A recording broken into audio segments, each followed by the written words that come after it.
What's going on, people? Welcome back to the channel. We are back again. It is Friday, the 12th of July, 2024.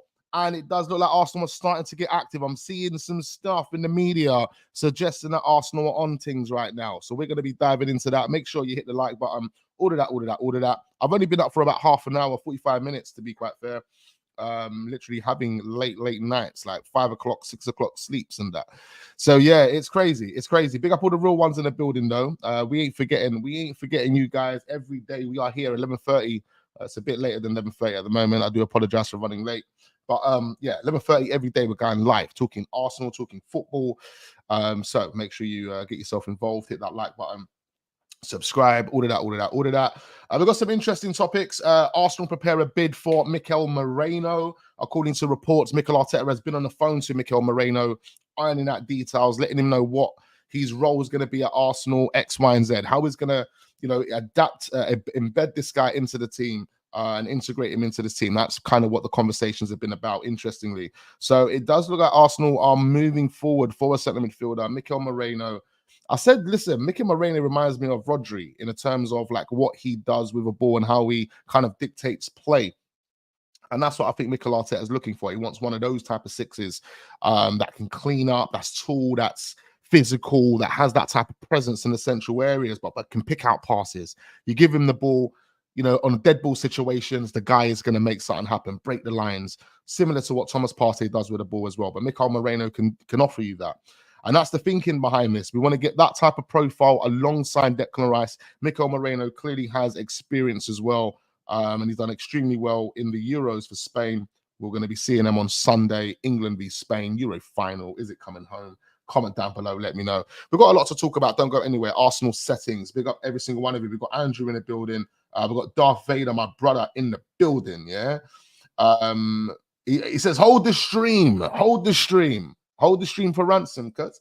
Let everyone hit the like button or jump off the stream. Pay your rent, guys. This guy's going in. Now, hit the like button, though, guys. Hit the like button. It's really important that we do that. Brother says live in 2 minutes, and it's been 5 minutes already. This guy is impatient. Big up, Ken. We've got the game in the building. The game, Triple H, is in the building. Big up Tamina in the building. We've got Guna Mateta. We've got Boss Boobler. I see you guys, man. Andrew says we will soon have signed more goalkeepers than outfield players. It's crazy. Edu on the verge. Edu wanting to sign 2 goalkeepers this summer. That means this summer we would have signed 3 goalkeepers, guys. 3 goalkeepers. Don't worry, we're going to get there. Big up Abel in the building. Big up my guy Tope. Big up Noughts in the building. Just Ads, Peppermint Freedom. My guy Statics here. We've got H here. We've got Sergio here. We've got the guys, man. We've got Odane Cooper in the building. Come on.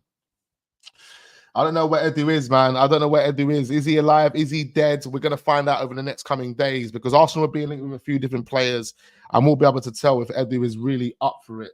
He's had 50k bids rejected for Dan Bentley. In fact, what we're going to do is we're going to start on the goalkeeper situation.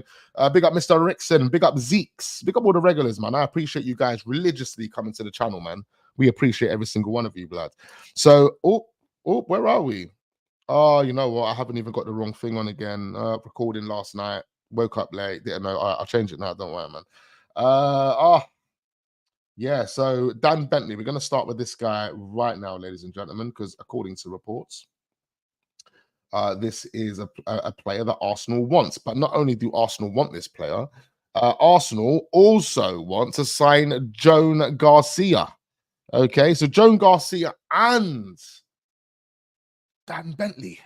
We're signing goalkeepers, man. That's 3 goalkeepers in one summer. It says here, the idea at Arsenal is for David Raya and Joan Garcia to be supported by Dan Bentley. Now, Joan Garcia is 23 years old. David Raya is similar age to Dan Bentley. Dan Bentley's coming in. It's going to be some plan C. Is he ever going to get game time? I don't think he will ever get game time. Like some mad injury would need to come into play for this guy to get game time. We know Mikel Arteta doesn't even like rotating. What's he going to do with 3 goalkeepers? Ramsdale last season was only used 6 times. 6 times. 2 of those times was against Brentford because David Raya couldn't play. So technically, You know, if like you've used the guy really four times. No, you was obligated to use him in those games. Now you won't be. So now, you know what I mean? Like if come on, bro. No goalkeepers, no young players are going to get minutes, man. So I don't understand the thinking behind trying to sign two goalkeepers, another two goalkeepers this summer. Doesn't make any sense to me. Dan Bentley and Joan Garcia, then I don't even think they're good enough, bro. They're not even good enough to be plan Bs. I know, Joan Garcia is 23 years old, he's young, he's got a number of years, but he's not better than Ramsdale, bruv. Yeah, Joan Garcia. I've watched Joe Garcia recently. Since we've been linked with him, I've seen a couple of highlights, couple saves here and there, but he's not better than Ramsdale, bro. So what are we doing? Are we just doing this to make David Raya feel comfortable, but then give the illusion that we're trying to create competition? Fuck off, man. This is bullshit, bro. It's bullshit. It's absolute bullshit. Try to create the illusion that you're actually giving the goalkeeper competition, but deep down inside, Diddy, that these two goalkeepers are not better than David Raya, and David Raya is not even that great. He can't even become the number one for Spain, and he got goalkeeper of the season, and he got a clean sheet, most clean sheets this season. Come on, man. Spanish manager doesn't even rate him like that. What are we doing here with this goalkeeper situation? It's really, really weird, man. Really, really weird. It says here, with the start of preseason approaching, Arsenal may bid again in the coming days to try and strike a deal. Why the fuck do we care about getting our plan C's done for preseason? Them man can come. Them man should have already come. Or they can come. No, did he? Flipping hell. Them man should have already arrived. Yeah. That man should have already arrived time ago, or they can arrive in the last minute of the window. Like, you don't necessarily need to be rushing around trying to get a plan C done before your US tour. The main thing for us is getting the major signings done for the US tour. Unless you're telling me that Calafiore and maybe Mikel Moreno will be the only two type of big signings that we sign, and then everyone else will be bit part players. To a degree, you can look at Calafiore and Mikel Moreno as an elite team bit part player. Do you understand? And that's no disrespect to them, because they're good players, and Calafori's got a high ceiling. He can go a long way. He's still young. But let's be real, like Mikel Moreno and Calafori, based on who they are and where they are today, you're an elite club's bit part player. You're the guy that comes off the bench. You're the guy that you might get a couple of minutes here and there for the elite clubs. Clearly, we're not that elite club yet. We're not looking at ourselves as that elite club. Calafiori make an exception. Mikel Moreno, I don't know, bro. It's just like signing Jorginho, bro. It's just like signing Jorginho. Who cares? Does it sell shirts? Does it really change what we're doing over here? I don't know. I don't think so. To be quite fair, I don't think so. But it is what it is. We'll see what happens, man. Mikel Moreno, 28 years old. Looks like he's going to be one of the main signings. Him and Calafiori. What's going on with Calafiori, by the way? Like, where are we at with that? 12th of July. Still don't know what's going on with Calafiori. It's absolutely bonkers. Absolutely bonkers. Wax, remember last year I said Arteta should only take the players on tour that are part of these plans, and the ones that ain't, give them time to look elsewhere and not waste anyone's time. Yeah, I think I do. But Mikel Arteta, these man don't learn from mistakes, really, do they? They don't know what's going on here, bruv. Like, I don't know what's going on. ESR, we're going to talk about Eddie Nketiah in this stream as well. Apparently, Arsenal are ready to reject the first bid. Marseille are ready to put their first bid on the table for Eddie Nketiah. That bid's going to be rejected. We're going to get into that in a minute. Facts, Wax. Calafiori and Moreno are not game changers. Exactly. That's the point I was making. They're not game changers. They're bit part players for an elite club. You know what I mean? Like, they're good players, but they're not like game changing signings. We need game changing signings, bro. That's what we want. That is what we need. That's what we want. That central midfielder that you're signing for Declan Rice needs to be a game changing one that's going to be a long term partner for Declan Rice, not one that you need to. It goes to show you, bro. I swear to you, it goes to show you that man never had a plan. Mikel Moreno, this 28-year-old, definitely wasn't a part of the plan. You don't have these guys as a part of the plan. You don't have these guys as a part of the plan. Not Mikel Moreno, bro. You did not sit there for months on ends telling me that Mikel Moreno is the guy that you guys want. That's the guy that I've had him on my shortlist for about 10 months, but I've been scouting this guy for years. Really? Mikel Moreno? Fucking no, he couldn't even make it at Newcastle, bruv. Back in 2018. Let's be real. What we're talking about here? These are players that have done well in the Euros. So again, Eddie, what you're telling me, you never had a plan then. You've literally walked into this, winging it, hoping that you stumble across something in the Euros. And that's exactly what you've done. That's exactly what you've done. And then the two players that you want to bring to us, with all due respect, they're good players, but really, are they the players that we want at this football club? Come on, Calafiori, I can make an exception for, even though his injury record, is questionable. And we know when players come to Arsenal under this intense training that Mikel Arteta wants to put them under, injury.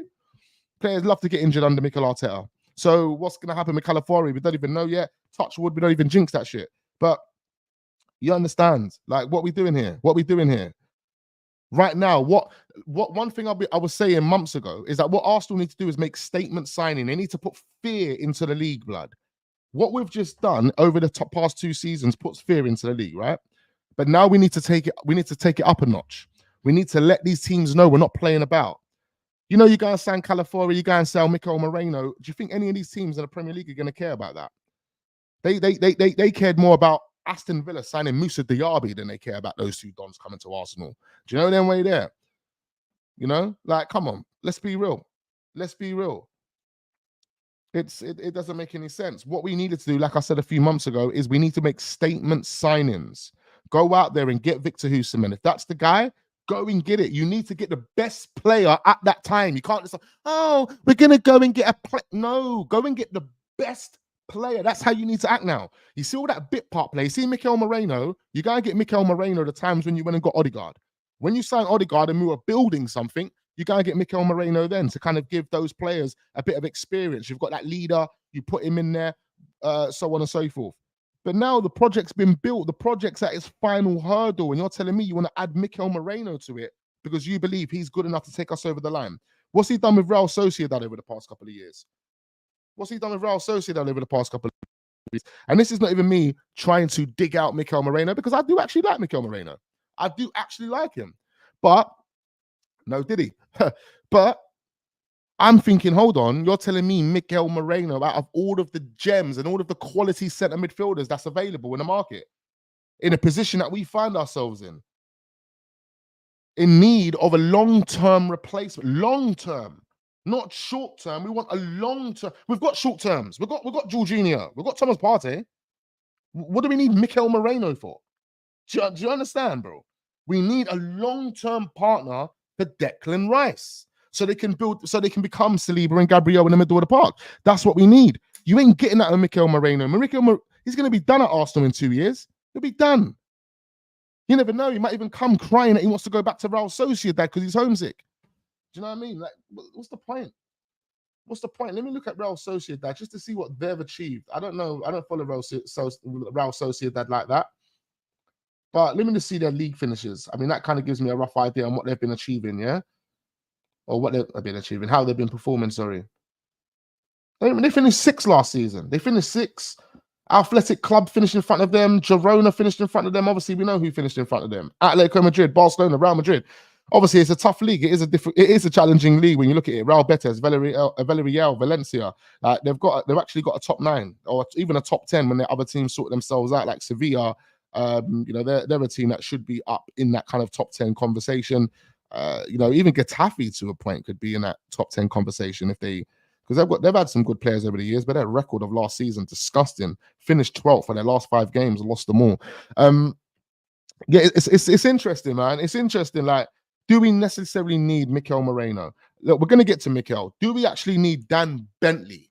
Do we need Dan Bentley? What is the point here? I know it's going to be peanut money, but are we just wasting our time here? And then you're telling me, and what they're telling us is after we sign Dan Bentley, we're looking to sign Joan Garcia. So, I mean, it's taken us all this time to sign Calafiori and Dan Bentley. All this time. How long is it going to take for Eddie to sign Joan Garcia? By the time he does that, everyone else is going to be sold to the clubs, their designated clubs, signed to their designated clubs, window shut, see you later. Listen, I don't know, man. I really don't know. This is the weirdest start to a transfer season I have ever kind of experienced at Arsenal. And we've experienced some weird ones in the past, blood. You know them way there. You would have thought as well Like, because remember last season in the January window, we didn't sign anyone. So we haven't been signing people in January for quite some. Did we sign? No, we did sign Jorginho and Trossard, didn't we? Oh, this is weird. What are we doing then? So we signed Jorginho and Trossard and Kivior, and then we signed Declan Rice and that, didn't we? So we was active. We were pretty active. What the fuck have we done? And in this January, we just gone. We signed no one. And on that basis, you would think, okay, they're signing no one. They're saving their chips for the summer. They've got a plan in place. They're identifying players, scouting players. They must know what they're doing. And they've come to the summer and they've literally walked into the summer with no clue. Like, no activity, struggling to get deals done. All right, we sold a few players, cheerio. But like, we're struggling, absolutely struggling. And the players, like, the players were targeting, the players were being linked with. They're underwhelming, bro.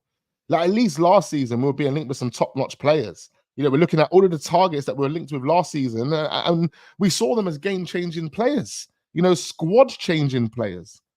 And don't get it twisted, Mikel, Moreno, and, you know, Calafori are squad-changing players, but are they game-changing players? And will we sign any game-changing players? I don't know. Dan Bentley definitely isn't one of them, and I don't know about Joan Garcia. He definitely isn't one of them. They're just kind of literally there just to make it look like we're giving the goalkeeper competition, but really and truly, you know, these goalkeepers they're not going to get the minutes. You might as well, I mean, Dan Bentley, if he joins Arsenal, he's literally joining Arsenal for a retirement check. That's what he's joining Arsenal for, a check that he wouldn't have got at Wolves. You know, at Wolves, he's probably sitting on about 15k a week, some dead wages like that. He's going to come to Arsenal. They're going to really squeeze Arsenal. They'll probably get about 35k, 40k a week. Yeah, he'll get about 40k a week. In fact, he can get about 50k a week out of Arsenal, and he'll be sitting on the bench doing fuck all. He'll be sitting on the bench doing nothing. I swear to you. If they get any cheaper than that, then this guy is just a yes man, like out here just to be a part of the vibes. Because if I know Arsenal come crawling, I'm 30 years old. I'm getting no real game time at Wolves. But I'm 30 years old and Arsenal want me to be their plan C. Ooh, and I know logically I'm not going to get any minutes. You know, come on, bruv. Let's be real, man. All you got to do is analyze the data, and the data tells you all you need to know. And you're not stupid, so you look at that and say, okay, I'm probably not going to get any minutes. I'm not going to get any minutes. Me and my agent might as well squeeze this to maximize our profits. How much money can I actually get out of this? You know, I'm on 15k at the moment. Can I get 30k out of this? 40k, 50k, whatever it is. But either way, it's money that's going down the drain. The reason why it's money going down the drain, because you've got this 40-year-old player sitting on the bench doing nothing. Oh, you know where they got this idea from? I'll tell you where they got this idea from. They got this idea from fucking Pep Guardiola. That's where they got this idea from. Everything we do is Pep Guardiola. I'll tell you, this is Scott Carson. This guy here, does Scott Carson ever play for Man City? Have you ever seen Scott Carson play for Man City, bro? Yeah? This is Scott Carson. This is going to be our Scott Carson. Just there to make up homegrown numbers, bro. It's probably the cheapest way to make up homegrown numbers. But however, when you need to rely on those players, they're not going to be qualified enough to do anything. You know, this is the reason why Scott Carson, you've never seen him play for Man City. Wax, Barkley at 5 million or Moreno at 25 million. They don't know what they're doing. So reckless with money, and then 50k bids, embarrassing. To be quite fair, I'll be more. See, I think they're around the same level, you know. But Ross Barkley can probably do more. He can manipulate a ball more. He can run with a ball, drive with a ball. Mikel Moreno, he can't run with a ball. He's like, Mikel Moreno is more of like a Sergio Busquets. Do you know what I'm saying? He's more of a Sergio Busquets. You know, with I forgot his name now, but Barkley. Sorry, there we go. Barkley is more of a Lampard. Do you know what I mean? He's more of a Lampard. You know, so there's a difference in the type of profile of player. You know, if you're looking, I don't know, man. I don't know. Mikel Moreno is a good player. Ross Barkley is a good player, but you know, if you're looking at the amount of money that these teams are paying, I'll probably be willing to pay more for the. I'll probably be willing to put the more money down, all the money down. Sorry. On Ross Barkley. That's what I'll probably be willing to do. Remember that pic of Edu and Josh. Edu owes money. He's so stressed. That's the one on the thumbnail. I love that picture, you know. I know, did he? That picture is incredible, bro, because it just looks like Josh is just staring at him like, are you on some dickhead thing, bruv? Got his hand. Edu looks like, oh shit, I don't know what the fuck to say. What do I say? Oh, I'm stumbling, I'm stuttering. It sounds like these frauds that we've been talking about on Wax Unfiltered, like just stumbling and struggling, don't even know what to say. And Edu's there caught in a lie. He's there caught in a lie, and Josh is just looking at him like, bro, I'm about to just take you around the corner and just cut your head off, blood. Like, man. It's a cold expression, isn't it? It's a cold expression. Yeah, like Josh Kroenke does look serious in that picture. I can't lie, bro. And again, you look at that picture, he sees between the bullshit. He sees it, bro. I'm telling you, Josh Kroenke and Stan, these guys are serious. This is the reason why Arsenal ain't splashing cash. You know, I told you, bro, that pic says 1,000 words, 110%. Why do you think we're not splashing cash right now? Why do we not splash cash in January? Why do we not even spend a penny in January? Not even a penny. Why are we not splashing the cash now? But Chelsea are out here, big belly bowly, putting big belly money on the table, bro. Aston Villa splashing money. Everyone's splashing money, you know. Everyone's putting bids. Man United, come on, all Joshua Zertsky, done deal. That signed, sealed, and delivered. We were linked with Joshua Zertsky more than Manchester United were. Let's be honest now. We were heavily linked with Joshua Zertsky more than Manchester United were. Here we go, done deal by Fabrizio Romano earlier this morning. Okay? We're talking about activity. I'll tell you, bro, Arsenal don't have the money because these owners are not stupid. These owners are not stupid. They're looking at your project and how you have built your project. And based on the numbers, your project's in debt, blood. It's in debt. You think I'm going to be stupid enough to keep allocating you more money? Show me that you can fucking make me some money, Eddie. Show me, bruv. And that's why now, why do you think Lokonga, all of these guys have gone out the door? Why are all these guys just automatically gone out the door without Arsenal signing a player? You know, Arsenal ain't signing anyone, not even a little player, not even a £1 million player, not even a £2 million player. Because the focus is to get guys out the door. I need to see how much money you can return me off the players that you brought to my project. Okay? You understand? Because that's what this is about, ladies and gentlemen. Players are assets. This is business. Players are assets. So when you're out here spending my millions on players and you're telling me that you can't return me millions, more millions than you paid for the player, I'm going to have some words with you. And it looks like that picture that, you know, we're talking about, that's where Josh is having the words, bro. It could be in a crowd. It could be, you know, in the boardroom. It could be anywhere, blood. We're going to have those words. When I see you, I'm going to let you know how I feel about you, blood. Yeah? And that's what Edu is under pressure. Edu is under pressure. This is why I'm telling you guys, from a business perspective, based on this project, he has to deliver this summer. He has to prove to the owners this summer that he is competent enough to sell players and obviously take this club to the next level. Because that's what the pressure is for Edu right now. That's what the pressure is. It's not even about signing players. We've signed players. Those players have improved our team because the data performance shows us that. Yeah, the data performance shows us that. So, the performance data, sorry. So we can say, cool, you've bought players, but where's the return on investments, bro? Where's the sales of these players? Where's the sales? You know what I mean? So this is where Edu's got to step up. Edu needs to prove that he can sell players and he can get an ROI for those player sales. Edu Gaspar is stressed. I'm telling you, bro. He is stressed. Wax, show me the picture, G. It's the thumbnail on the video. Yeah, it's the one on the thumbnail, bro. Bro, that picture's a bad boy picture. Like, Josh looks like a serious guy in that picture, and Edu just looks like he's been caught in a lie. He looks like he's been caught in a lie. And the guy in the middle with a bald head is like, oh shit, this is about to go down. Like, man's about to get taken around the back and smoked. Like, man's just about to, I'll take you around the back, and Josh ain't one to play with, man. He ain't one to play with. Stressed gas pa. He still owes that Marquinhos money. He still owes a lot of money, bro. He still owes a lot of money. And these are things that they're going to look at as well, man. They're going to look at those type of things. Like, you can't tell me that you've spent my millions on a player, okay, and that player is back at the country that you signed him from, and it's been 3 years. It's been 3 years, bro. What the hell? What's going on? All right, cool. How much money are we making on those loan spells? Are we making money on those loans? Because that's how man's gonna see it. That's how man's gonna see it. That's how man's gonna see it. It's like man's about their money. And when it comes to Edu, you have to be on to him about the money side of it more than the footballing side of it. You're the sporting director now. I need to make sure that you are generating me an ROI. I'll speak to Arteta about what's going on in the pitch. You know what I mean? Don't worry, I'll deal with him.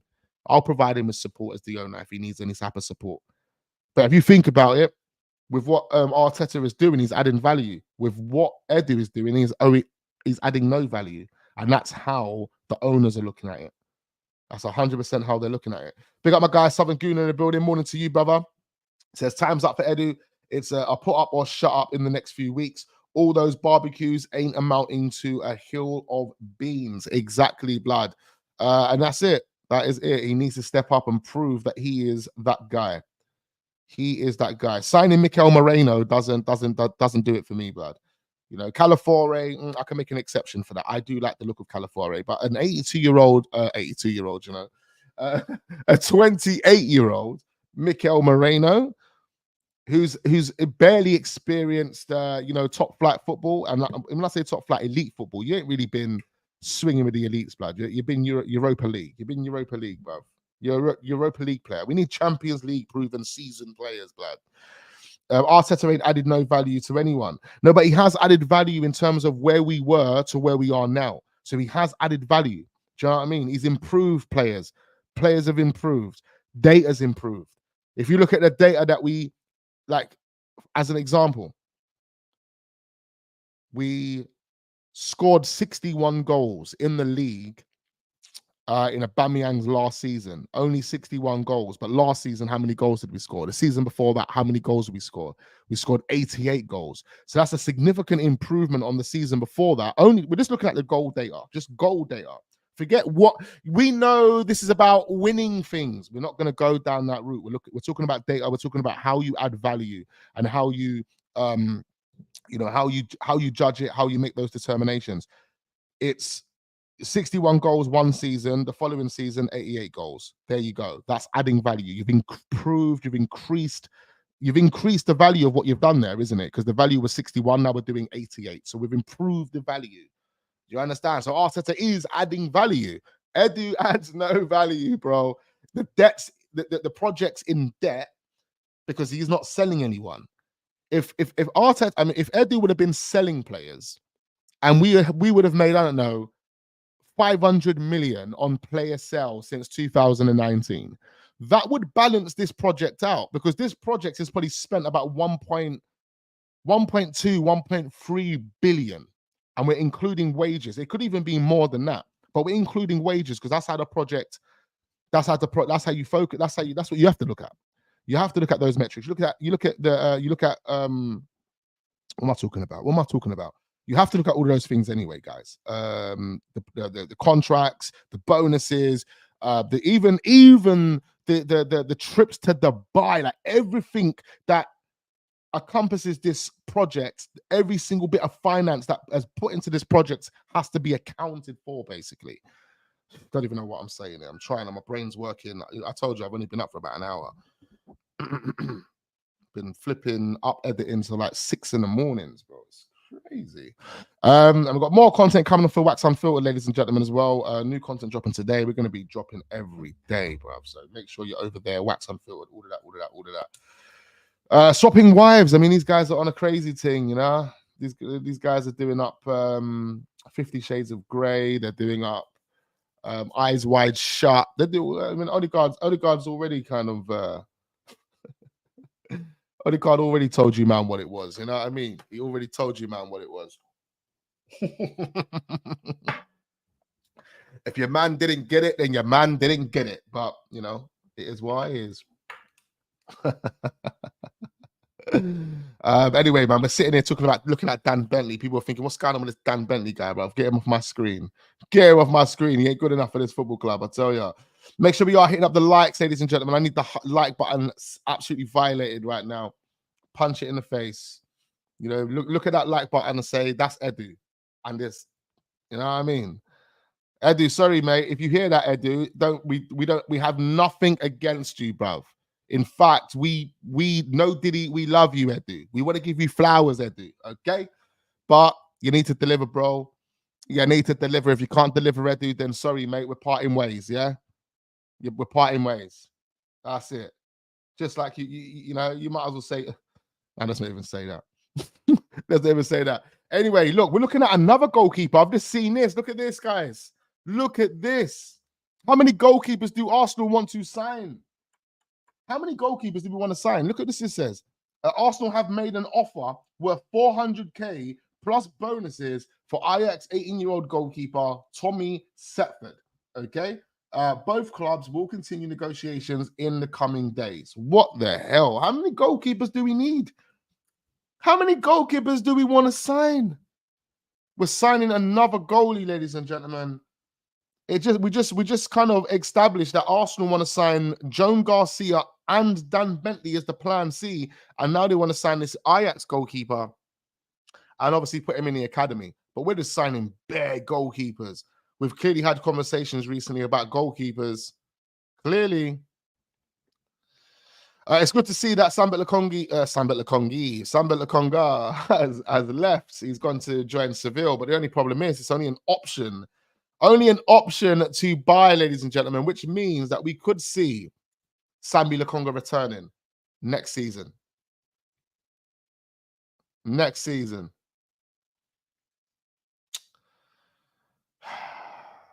We better hope that he has a great spell at Sevilla. Just looking at Sevilla last season, actually, because we was looking at the La Liga table, they were poor, man. They were at 14th last season, surprisingly. I've always known Sevilla to be a good team, man. Good players. Recently had like you know, Jesus Neves and all those guys there. Like, come on, man. I don't know what's going on with them lot, bro. But he's going over there. Lokonga is gonna be a Saliba. I don't know, man. Lokonga's old, bro. Lokonga ain't no 19, 20-year-old player. You know, you do know Lokonga is almost 25. Like this guy is Reece Nelson age. He's Reece Nelson's age. The next Joe Willock. I mean, I don't know, man. Joe Willock hasn't done anything. Let's be honest now. He's had good performances for Newcastle, but where's his career really gone? Where's his career really gone? He hasn't even really been making it this season, like, or last season. He had a mad injury, struggled to get back into the team. Come on, man. Joe Willock wasn't nothing special, isn't anything special. If Joe Willock was really that special, bruv, Gareth Southgate would have definitely taken him to England. You know, there's like Gareth Southgate takes anyone to England. Anyone. Yeah. Everybody gets a cap for Southgate. Everybody. So if Joe Willock was really out here doing up numbers or doing something special, I'm pretty sure Gareth Southgate would have capped him. Yeah, he would have gave him a cap. 110%. You know what I mean? It's the dumb manager playing him 6 when he's an 8. Lokonga was never a 6. I mean, I've always said that. Yeah, I've always said that Lokonga was an 8. He does look better as an 8. But then even then, for Luton, he was playing as a 6 as well. So I don't know, man. Maybe the qualities that he possesses, that you know, the coaches believe he's more tailored to a 6, or it could have been instructions by Mikel Arteta. They wanted him to play as a 6 for Luton. I don't know, man. I don't know. I really don't know, bruv. All I do know is I'm absolutely shattered, bruv. I've had one cup of coffee. It hasn't really worked. That coffee's done. I think I need another one. Man had him playing as a 6. I know, man. I have seen more loans in this period of Arsenal than I have in my entire life watching Arsenal. These loans show ineptitude of this regime. And it's true, man. It's true. These men are just incompetent dons, bro. They don't know what's going on, bro. I don't know what's going on. I'm done with this team if they don't get big players. That's what I'm saying. I don't know what's going on. Kimmich would do a job. Omo would do a job. Just depends on how Arsenal want to play. 2 8s, 10s, double 6s. I don't know. Would have liked to see Lokonga be given preseason because he was amazing for us. This is what I'm saying. Like, how can Mikel Arteta not actually give him a chance? This is your player. But look, I'm not even gonna back that. I'm not even gonna back that. Like, seeing him play, get him out the door, bring someone else in. But then if you ain't gonna bring someone else in that's better than him, then what was the point? What was the actual point? But yeah, Lokonga gone. Lokonga gone. We have to move on. Bring someone else in, lads. Bring someone else in. You know what I mean? You know what I mean?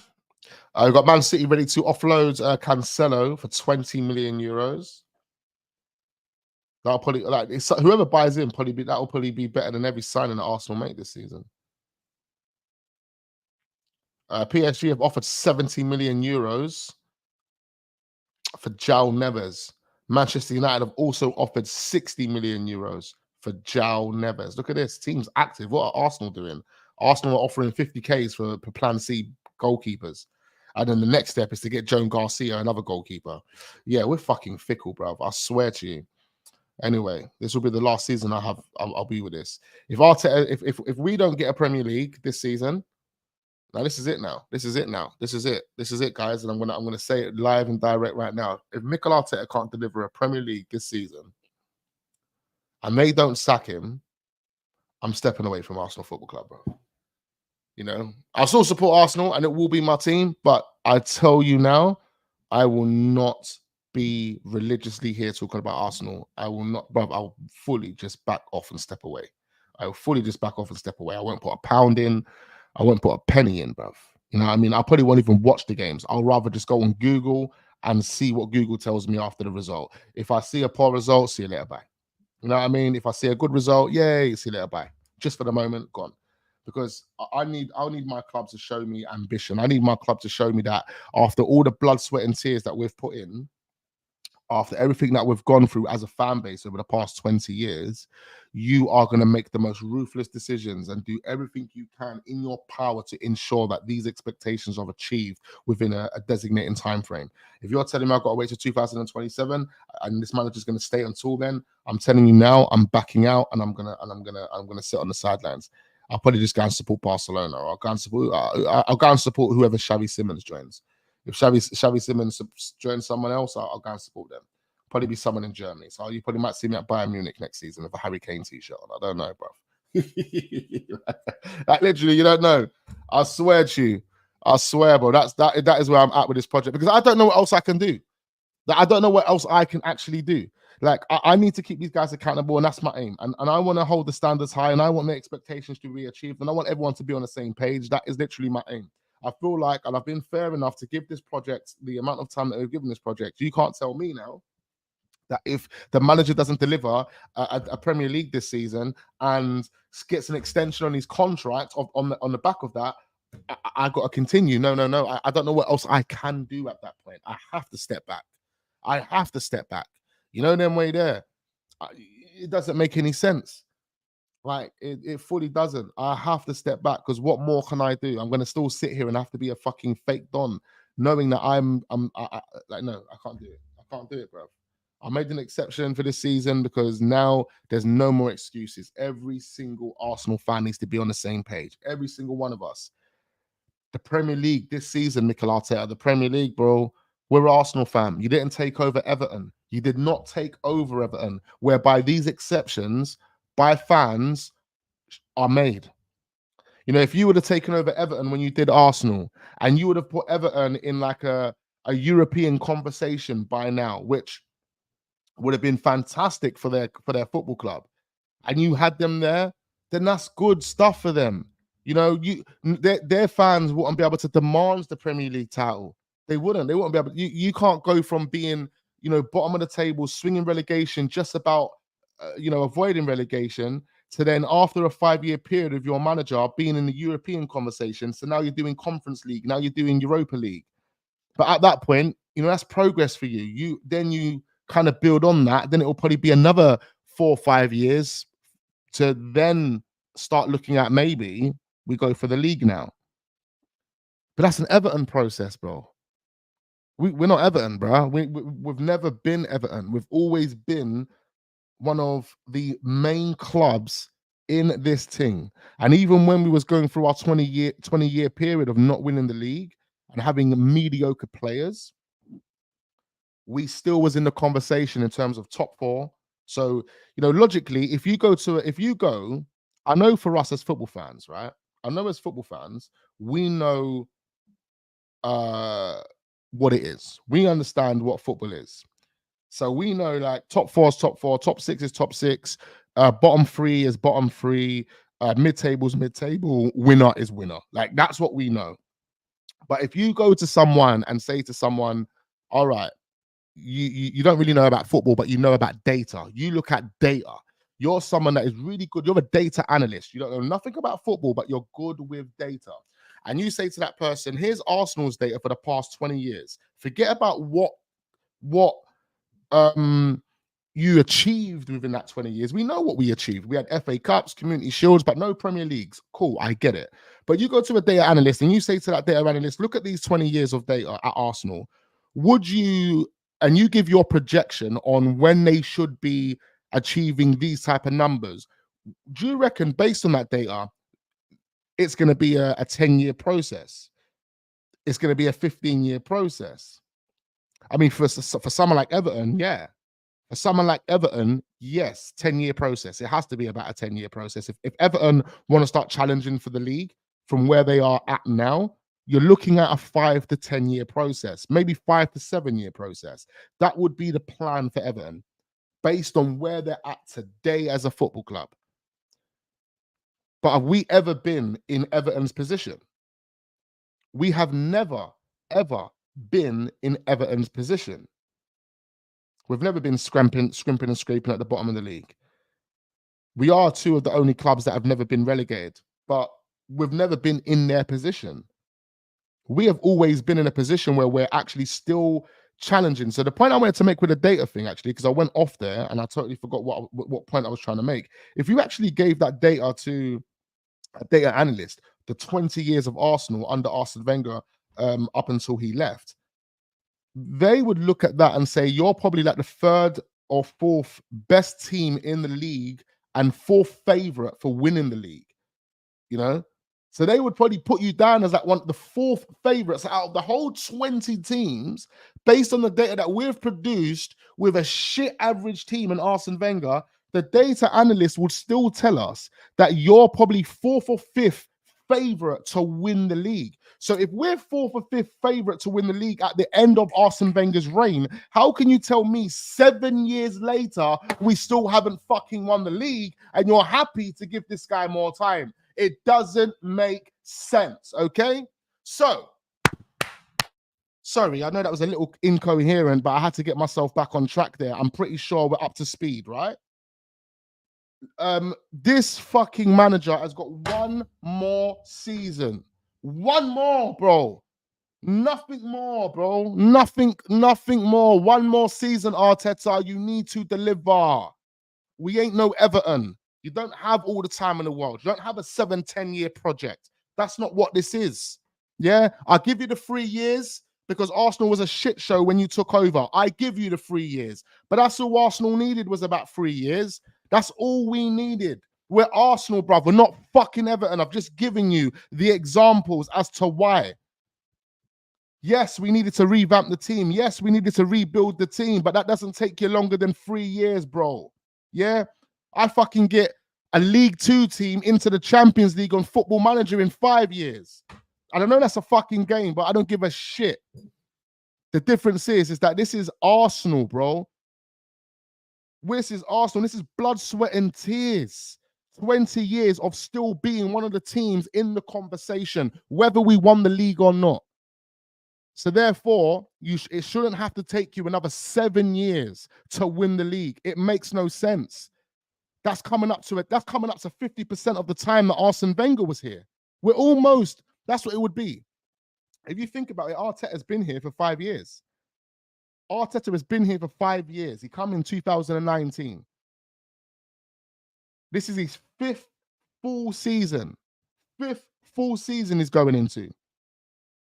5th full season. I understand the Alex Ferguson thing. I get that. I know people are going to say that, but that's probably the only thing that you can say when you're comparing this one. And again, even on that basis, He has to deliver this season then. If this is a Sir Alex Ferguson, he has to deliver this season. He has to win a major honor this season. If this Sir Alex Ferguson comparison is to hold some legs, if it's going to hold any water, he's going to have to deliver this season. So again, everybody has to be on the same page. Everyone. This is it. This is it. Sorry, guys. Give you guys a little rant waffle.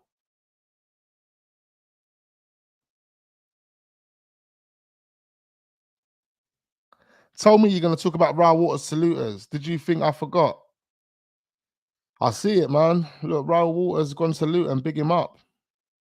It's a 3-year process at max with the resources and the assets that Wenger left behind. Exactly. This is what I'm saying. We're not no fucking Everton. We've never been Everton. And that's probably the best, the easiest and the simplest way to put it. With the assets and the resources that Arsene Wenger left behind, it was literally a 3-year process to win the league. 3 years for a football club like Arsenal. We are 5 years into Arteta, and we're 7 years into Arsene Wenger leaving. We're literally we fucked ourselves, man. Like, anyway, let's get it. Let's get it. This is the summer, mate.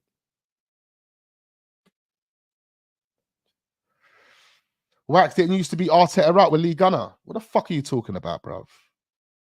You think I like this manager? You think I care about this manager? Used to be, used to be.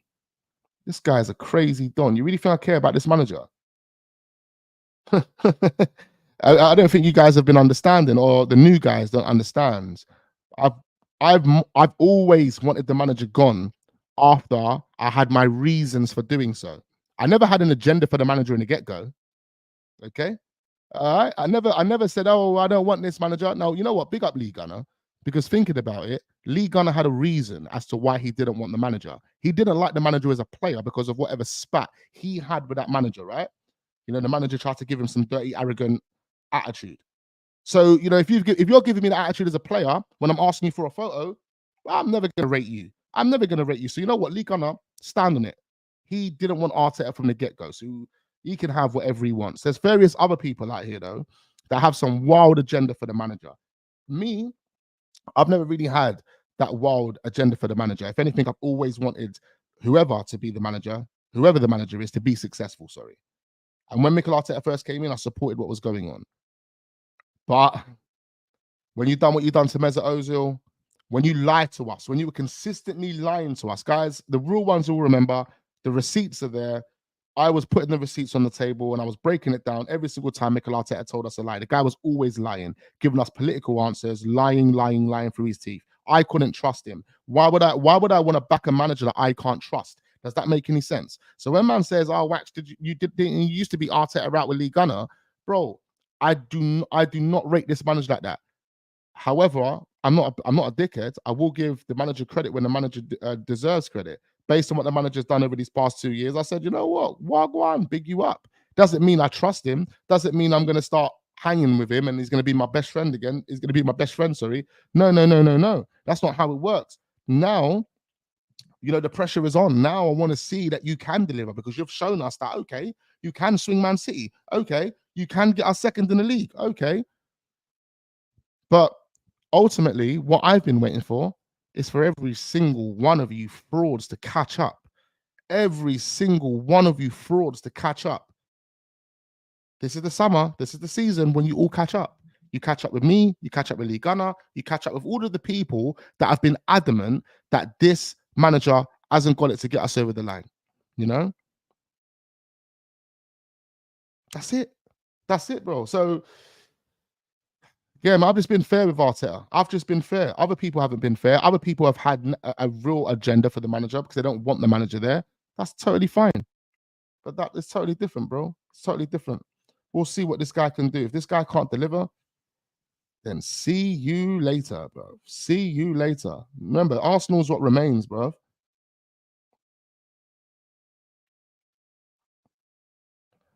The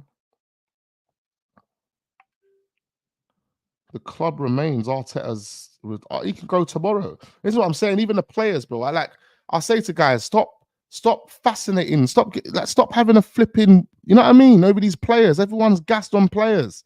All right, cool. You might have your favorites like William Saliba, my guy. You know, so much love and respect for William Saliba.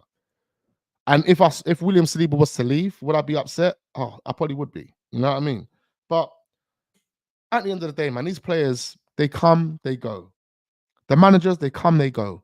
What doesn't come and go, you know, fuck this badge. What doesn't come and go is the badge, the club.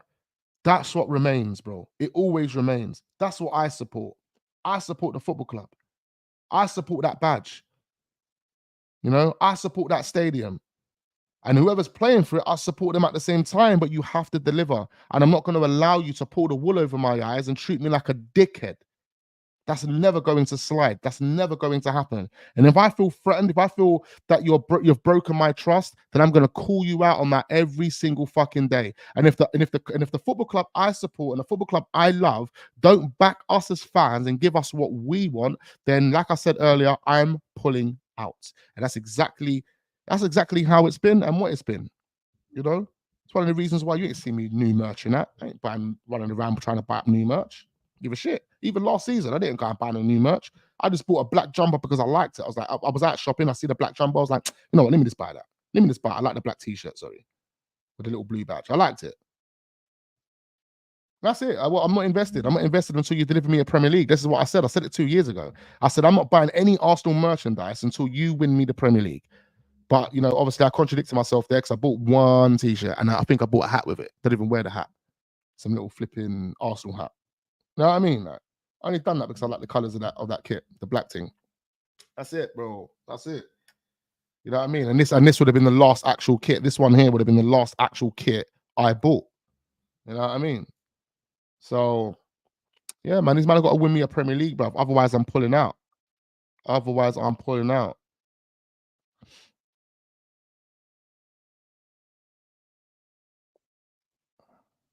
You know what I mean?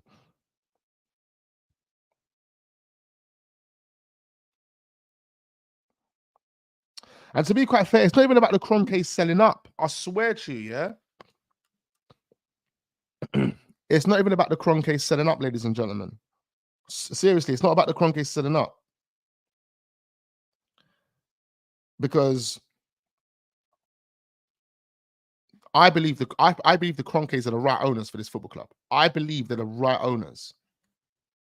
It's just that the problem that we have at the moment is that there's a few components that are incompetent.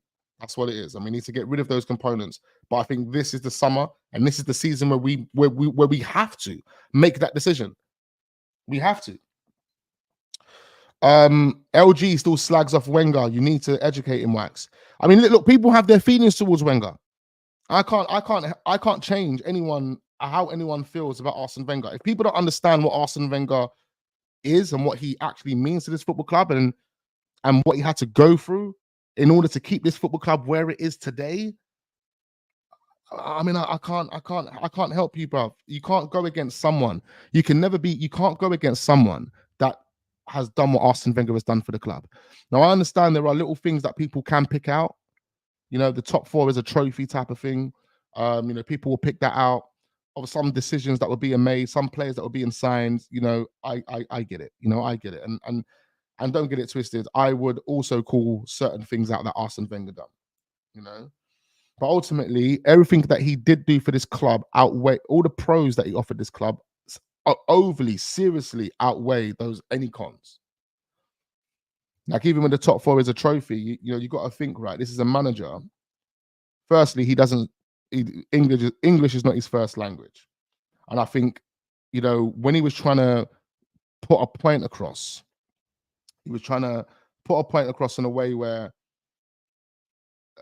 I think it was slightly misinterpreted because of how we put it across. Do you know what I mean? And because English is not his first language. But the real facts on the matter is, and if you do your due diligence on the matter, all your research that you can, and you look at all of the articles and look at all of the things that was going on with Arsenal at that time, and you know, you look at all the, let's look at all the finances behind Arsenal at that time, you will come to one conclusion and one conclusion only. That one conclusion is that what Arsene Wenger meant is that based on the team that we have, based on where we are as this football club right now, getting into the Champions League generates us more money as a football club than winning a trophy. And the only trophy he was referring to would have been a domestic cup, because it would have been in a domestic cup. I think it was in a domestic cup conference, a press conference. It was in the FA Cup press conference, or the Carabao Cup press conference. So again, he's referring to the domestic cups, because look, the domestic cups, if you think about it logically, when he mentioned that the team that we had, the depth of that team, the quality of that team, it wasn't good enough to try and go for the Premier League and go for a domestic trophy. It wasn't even good enough to go for top 4 and a domestic trophy. The team was struggling. And we're talking about struggling in terms of depth and in terms of quality. Another thing that Arsenal was struggling with at the time as well was finances. And what we do know is that Arsene Wenger was liable for the stadium debt. So at that point, when he made that statement, his name was already attached to the debt of that stadium, which means as a manager, when I'm putting my plans in place with my advisors or whoever, the crucial part of that plan would be to clear this debt. That plan is more of a priority than winning the Premier League for me right now, because, bro, this debt is 200, 300 million pound debt, and I'm involved in that shit. And not only that, we've actually got a deadline to clear this debt. They actually gave themselves a deadline. There was a deadline to clear the debt. I can't actually remember what that deadline was. So Arsene Wenger was trying to do everything he could to clear that debt as fast as he can. One of the ways that they hoped to clear the debt was by KSE buying Usmanov out. That's why in 2012, around the same time when Arsene Wenger made that statement, we approached Usmanov. This was shortly before we sold Van Persie. We approached Usmanov, man. We tried to buy him out. He didn't want to buy. He didn't want to sell his shares. So there's nothing we can do now. That continues applying pressure to Arsene Wenger. He needs to continue getting the top 4. So now when you're telling me, oh, but why can't you get an FA Cup? He's thinking, fuck an FA Cup. Do you think I care about an FA Cup? Do you think I care about an FA Cup? I'm going for top 4. Top 4 is like a trophy right now for me, bro. Because I'm trying to, bro, I need every single money that I can get through that, finishing as high as I can in the league. Top 4 obviously gets you the most money, and all of that Champions League money that we're getting every single season. Every single season, we're bringing in over 100 million just off Champions League revenue. Fucking hell, that really helps in terms of clearing the debts and covering all our bills and keeping the lights on. But as a fan, right, no one's looking at it from those type of perspectives. So when you're not looking at it from those type of perspectives, you're thinking, oh, fuck him. He said top 4 was a trophy. Oh, fuck him. And what that shows me is that you're just a fickle don that doesn't really have a Scooby-Doo going on. And that's with all due respect. Because if you would have took time out to really deep what was going on with Arsenal and with Arsene Wenger at the time, then you would have known his hands were tied. Going for top 4, any one of us in that position would have said, fuck it, we're going for top 4. Top 4 is like a trophy, boy, because we need every single penny we can get. And top 4 gives us all the money we can. With this squad and with these dead players, which we can't improve because we've got no money and Usmanov ain't trying to sell, we can't do nothing but go for the top 4. If we try and field a stronger team to go for the FA Cup, as an example, it could be detrimental to getting top 4. It could be detrimental to getting into the Champions League. So I would rather, as Arsene Wenger, play the kids in the FA Cup, play the kids in the Carabao Cup, and keep my core players solid, and fit for the league campaign, because my focus is top 4. Now, it's funny now because that program has been spread across most of the football leagues, and everyone's fan base wants to get top 4, even though we were made. It's been a meme for Arsenal, isn't it? Like, they've been taking a piss out of us for years in regards to this top 4 thing. But that's a normal thing now. But that was the thinking behind it, ladies and gentlemen. Sorry, I waffled on for so long there, but that's the thinking behind it. For anyone that doesn't know, like, Arsene Wenger, if Arsene Wenger could spend the money, Arsene Wenger would have been spending the money. Arsene Wenger would have been competing. Do you know what I mean? As long as he's staying within FFP and as long as he's bringing in significant improvements, he would have continued to spend the money. The moment he was given a chance to spend the money, what, you're telling me he didn't spend it? You're telling me he didn't bring us in some great players? Players that, were later tarnished because of, you know, circumstantial situations, Arsenal and the managers and it, you know. But Aubameyang was a great player. Let's not get it twisted. Mesut Ozil was a great player. Alexis Sanchez was a great player. You know, even Lacazette to a degree was a great player. Lacazette, I was watching Lacazette highlights of him at Arsenal. Go and look at Lacazette under Arsene Wenger and even halfway through Unai Emery. He was so much better then than he ever was at Arsenal. He was so much better then than he ever was at Arsenal. So I know, you know, there was a good player in Lacazette, and if we would have brought in the right manager and we had the right project after Arsene Wenger, or even if Arsene Wenger would have stayed on up until 2020, I reckon those players would have continued cooking and we could have even got better and maybe won the league by 2020 because we wasn't that far behind. Just like Liverpool the other season, they finished 5th. But then last season, they was in the title challenge, wasn't they? Exactly. Anything can happen, guys. When we finished 5th under Arsene Wenger, again, we didn't fall off. It was just, listen, it was a competitive league that season. We didn't have the team to swing. And that's what happened. But no, everyone was like, Arsene Wenger out, Arsene Wenger out, Arsene Wenger out. What did you want Arsene Wenger out for? Like, let's just deep it. What the fuck did you want Arsene Wenger out for? You waited Arsene Wenger out. So for 7 years, so for 7 years later, you can sit here and say, oh no, we give the manager a new contract based on winning nothing. Because like the people that was sitting there screaming Arsene Wenger out, bringing banners to the stadium and all of that, they're the people that I do genuinely have a more of a problem with.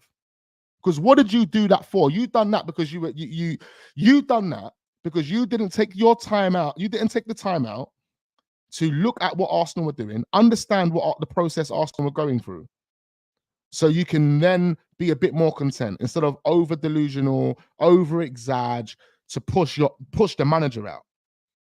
So everyone pushed the manager out.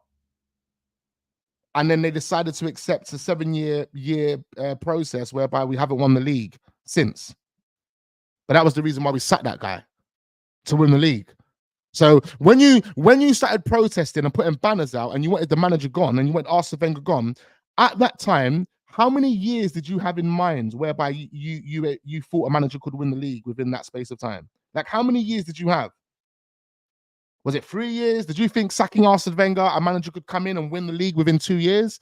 Did you think sacking Arsene Wenger, a manager could come in and win the league within 3 years? Like, how many years did you have in mind? Because you were really adamant. You were really pushing the agenda of Arsene Wenger out to the point where the moment Stan Kroenke come to him and said, my God, we're going to pay off the stadium debt, he was like, yes, took his tie off and said, bruv, I'm telling everyone I'm fucking leaving. He couldn't wait to go, you know.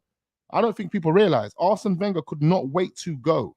He could not wait to go. You think he wanted to be there? Go and look at Arsene Wenger when he was signing Aubameyang. The guy looked like he was on his deathbed. Go and look at Arsene Wenger today. The guy looks so put together, so like, bruv, the guy looks healthy, bloods. Yeah, he was stressed at Arsenal, bro. And then you got to think how stressed and how much mental problem, bruv. Man killed him. Bruv. Man was killing him at Arsenal. Anyway, let's not waffle on. But I'm sitting there talking bad shit, bruv. Couldn't agree more, Wax. Right now, nothing but facts. Clout chasing sellouts. That's what I'm saying. Clout chasing sellouts. Facts.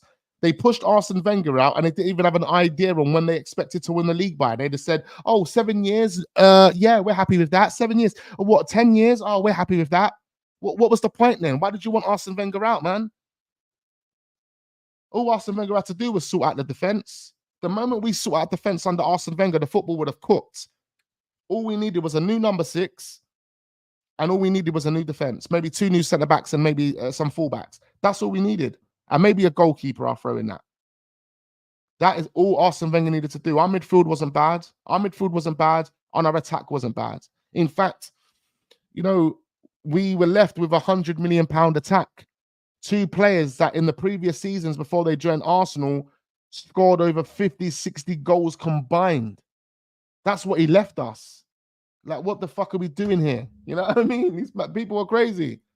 And they call anyway, man. Arsene Wenger's a genius. Arsene Wenger, I ain't got a bad word to say about Arsene Wenger. Even if you come to me and start telling me about some negative decision that Arsene Wenger made 10, 15 years ago, I would be able to get over it just like that because of what he achieved at this football club and what he done for this football club. Arsene Wenger, absolute legend, bro. Definitely deserves his statue outside the stadium and all of that, mate. All of that. He deserves everything. Because I'm telling you now, Mikel Arteta would have got Lucas Perez, Danny Welbeck, Theo Walcott, all of those dons. He would have got them relegated if he was the manager. Come on, Theo Walcott's already come out and told us Mikel Arteta's had to stick it on all those players. He stuck it on all those players. Mikel Arteta was managing those players as a player at the club. You know, he was managing those players behind the scenes. Mikel Arteta even realized these players are dog shits. You know, but when your captain realizes it, the captain is dragging you, man, in. The captain is trying to help you understand what this football club is all about. How the fuck are we going out there putting in performances like that against Chelsea, getting slapped up 5-0? I was looking at Hazard the other day. Hazard turning our defense inside out. I could not believe it. Koscielny, all of those dons were wasteful. The worst defenders I have ever seen at this football club. We were so delusional, clutching at straws back then, that we actually thought Koscielny was good. Koscielny was one of the worst defenders we've ever had. Per Mertesacker, we signed Per Mertesacker just to help Koscielny get some brains. And the guy still couldn't even get brains. He still would make clueless decisions. He would still make rash decisions. The guy was dead. He was dead. When was Koscielny ever the main centre-back for France? When was he ever the main centre-back for France? Maybe for one season, maybe for one competition, and then he got dashed. I don't even think that even exists. I don't even think he was ever the main centre-back for France. Saliba has come out and been the main centre-back for France this campaign, right? The guy's 22, bro. 22. Tell me about Koscielny. We were working with, I'll tell you now, you see Koscielny, you know how qualified Koscielny really was. Koscielny was unqualified, that he probably wouldn't even have made it at a top flight Ligue 1 team. Remember, we bought him from a Ligue 2 team. We bought him from a Ligue 2 team. You remember that? Remember that, guys? Fucking hell. We bought him from a League 2 team, bruv. Koscielny was dead. Absolutely dead. I agree, Wax. If only Wenger had 700 million to spend. Bruv, I think Arsene Wenger spent less than 700 million over the 20 years of him being at Arsenal. Imagine that. Imagine that. Yeah, he was at Lorient. When he was at Lorient were in League 2. League 2. Now, obviously, you can't judge a player based on that. You can't really say, oh, well, how do you determine how qualified a guy is based on the fact that he plays for a League 2 team? I get that. I really do get that. But remember, when we signed Koscielny, we chucked him straight into the deep end. Remember? Does anyone remember? When we signed Koscielny, we chucked him straight into the deep end. He became one of the main centre-backs straight away. And he was making mistake after mistake after mistake after mistake. The guy was crap, man. The guy was crap. Koscielny was crap. He was crap.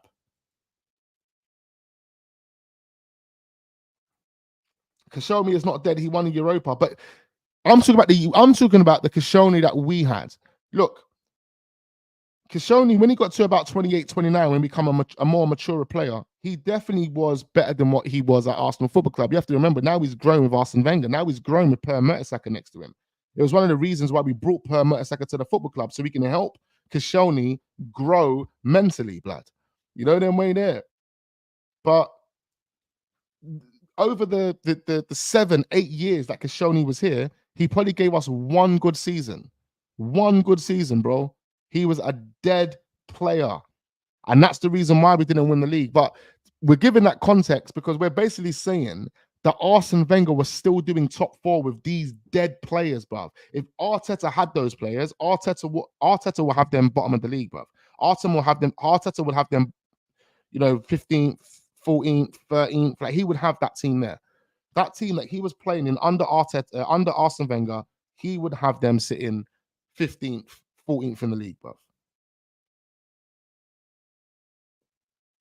Yeah, Koscielny was a liability when he arrived. Wenger improved him massively. He did improve him massively, but he was still a problem. He became better against the smaller teams. It's like Kai Havertz. Like Kai Havertz at Arsenal right now, people are liking Kai Havertz, right? But Kai Havertz hasn't really proven to be stepping up against the big teams. And if he has scored against a big team this season, it hasn't been consistent. All of the goals that Kai Havertz has scored, and most of the goals that he has scored this season have come against Luton. Sorry to put that there, Darth Vader, even though I'm responding to your comment. It's been Luton. It's been Sheffield United. It's been like bottom of the barrel teams. So with Koscielny, when you're going up against a team that's avoid relegation, Koscielny might look good in that game. But the moment you take Koscielny to Old Trafford, the moment you take Koscielny to a North London derby or to a game where there's big pressure, Koscielny is crap, bro. He was dead. He showed his true colors. He showed his true colors in those games, bro. Our worst victories come with him in defense. 8-2 against Man United, 5-0 against Chelsea, and 10-2 on aggregate against Bayern Munich. All had Koscielny in the team. All of those games did. Why? Because he's a League Two player. That's why he's a League Two player who was never good enough to be at Arsenal, bro. Never good enough. Never good enough. Never ever good enough. He would have never have made it at Man United. He would have never have made it at Man City. He would be nowhere near this current centre-back partnership with Gabriel Magalhaes and Saliba. He would never have made it at Chelsea. Like he probably wouldn't even made it at Newcastle. Like he would have been like a Mikel Moreno at Newcastle. One season, see you later, mate. Bye-bye. Like, trust me. It's crazy, bruv.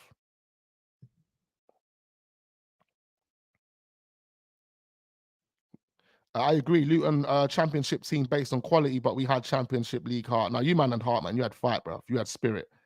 Koscielny always made mistakes in big games. Birmingham, Atletico Madrid, Bayern Munich always bottled it. Exactly. He always bottled it in the big games. So you can't be a Premier League winning team with a centre back that bottles it in the big games. How? Come on, bro. You see how vital Saliba and Gabriel Magalhaes are to what we do now, and we haven't even won the league yet. So how? And this takes us back.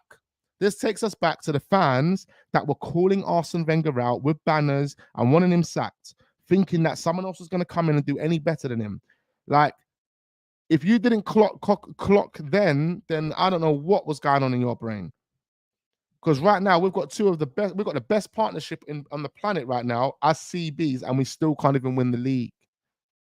We've got such a solid defensive base in our team, and we still can't even win the league. And I'm not even going to say Pep Guardiola. Yeah? Forget Pep Guardiola for a minute. We're talking about how qualified the team is. And we still can't even win the league. But you actually expected Arsene Wenger to win the league with Koscielny, Per Mertesacker at the back, Andre Santos at left back. Who did we have at right back at one point? I mean, I know we had Sagna and he eventually left, but there was someone else. Cole Jenkinson. Oh my God. Cole Jenkinson is your right back. Cole Jenkinson as your fucking right back. All right. Go. Who did we have at right back when we got beat by Manchester United 8-2? Oh yeah, I forgot. Giroud. Do you remember Giroud, the Swiss centre back? Surrenderos. That's our defense. How do you win the league with that? How do you win the league with that? And then you move on from that and you bring in Per Mertesacker and Koscielny. All right, it might seem like a little upgrade, but that still doesn't win you the league. Oh, but these delusional fans are screaming Arsene Wenger out without actually understanding that the problem was at the club above Arsene Wenger, Usmanov and KSE, the beef that they had. Oh no, but they were too fickle enough to actually do their research and understand the process that Arsenal were going through. I thought they were fans. I thought they were fully invested in their football club. Clearly they're not. They're just guys that go to the stadium and wave their hands, scream and shout, have a few pints, go home, beat up their wives, and then chill. That's what they're on. You know that way there. We're different, bro. We're different. We got different. Well, our brains are wired differently. We look at things differently over here. Okay? So look, that's what it is, bro. That's what it is. That's what it is, bro. I mean, Giroud and Surrenderos, that's what I'm saying. Can you imagine that back line? Can you imagine that back line, bruv? Wenger is head of football. They got Granit Xhaka in the building. He says Wenger is head of world football development now. That goes to show you how of a qualified guy he is. You wanted the head of football in the world, the guy that's focused on the development of that. You wanted him out of your football club as a manager because he didn't win the Premier League with a team that were 10 years behind winning the Premier League, that were nowhere near good enough to win the Premier League. Come on, man.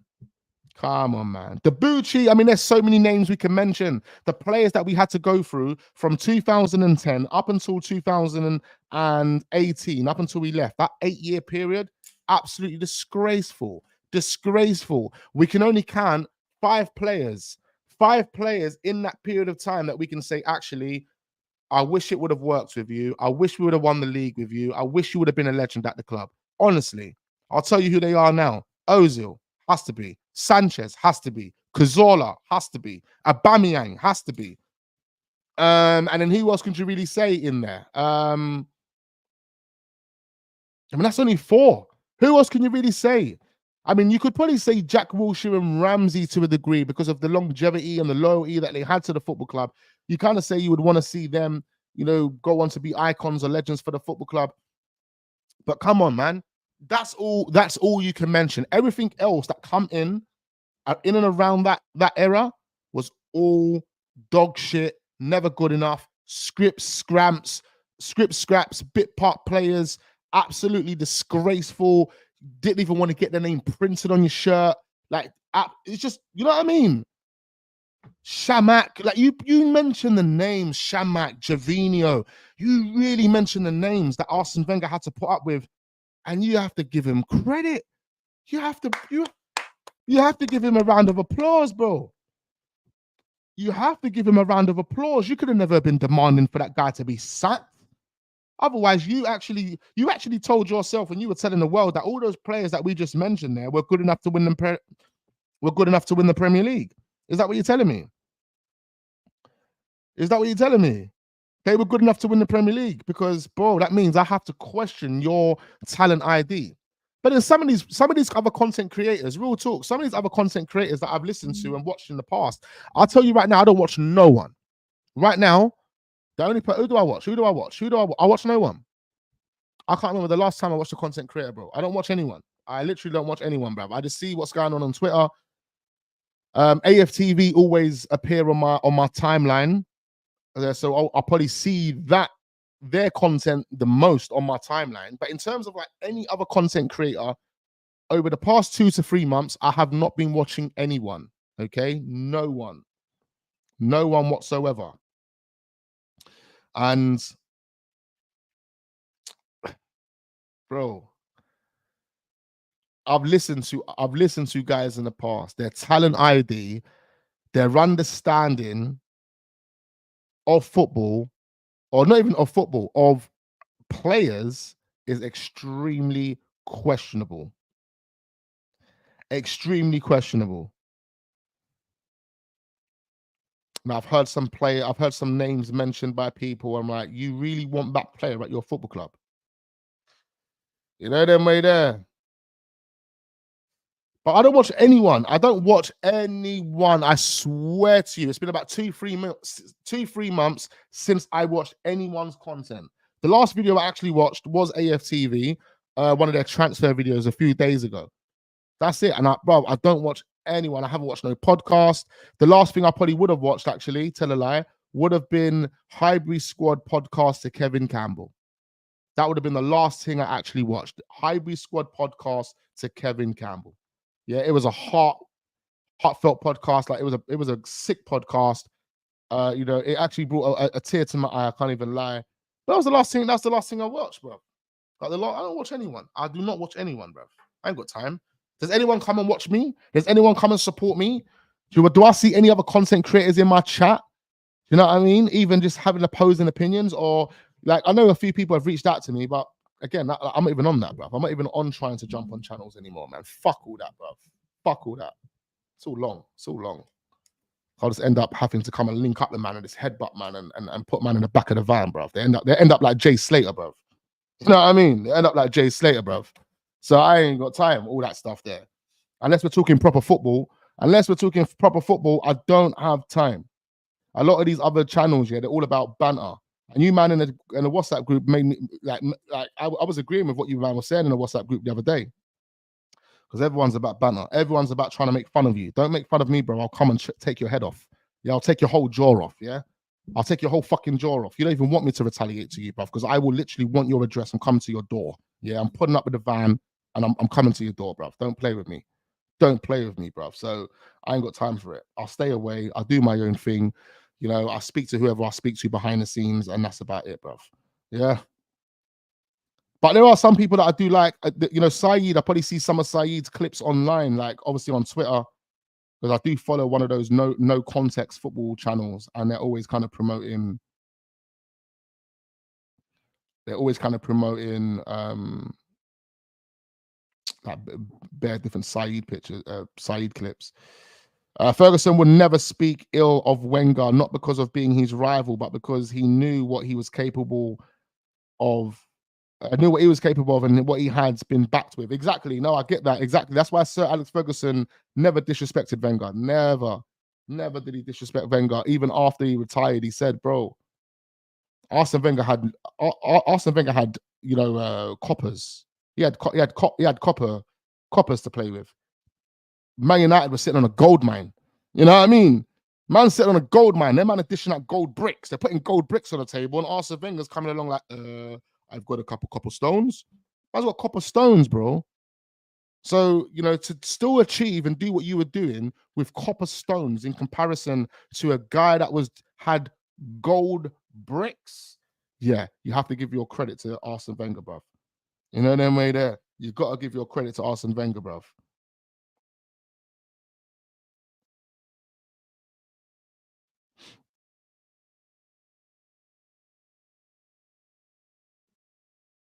I hate AFTV. They are the instigators of the deluded top gooners. Yeah, I mean they're all about money, innit? It's all about money for them. Just getting. It's all about traction and getting money, innit? That's all it's about. I don't think they really care about.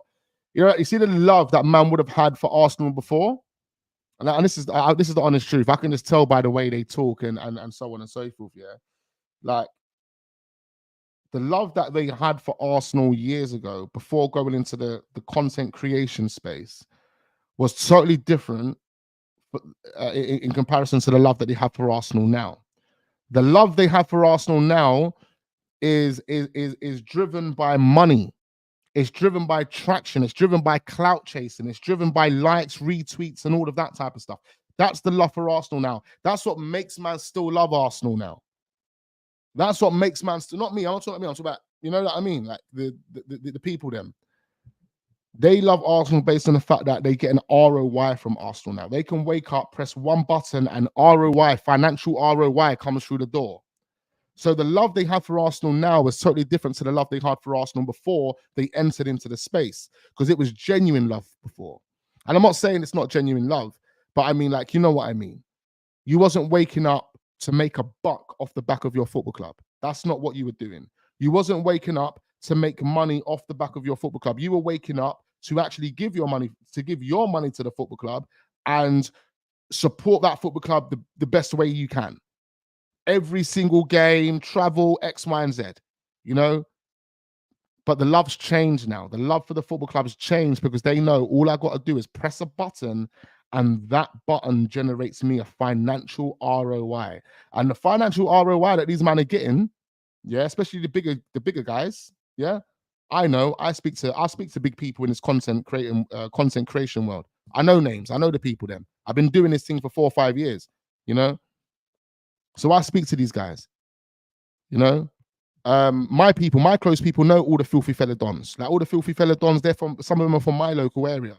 Like I know these dons, or I don't, but my people know these dons. So in terms of like the finances that come with all of this, it's good money, bro.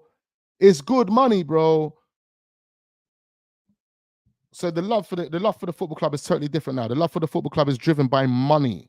It's not driven by the club winning the title or wanting the club to win the title. This is the reason why they PR it. This is the reason why there's no keeping the standards high. This is the reason why it's all about brainwashing everyone.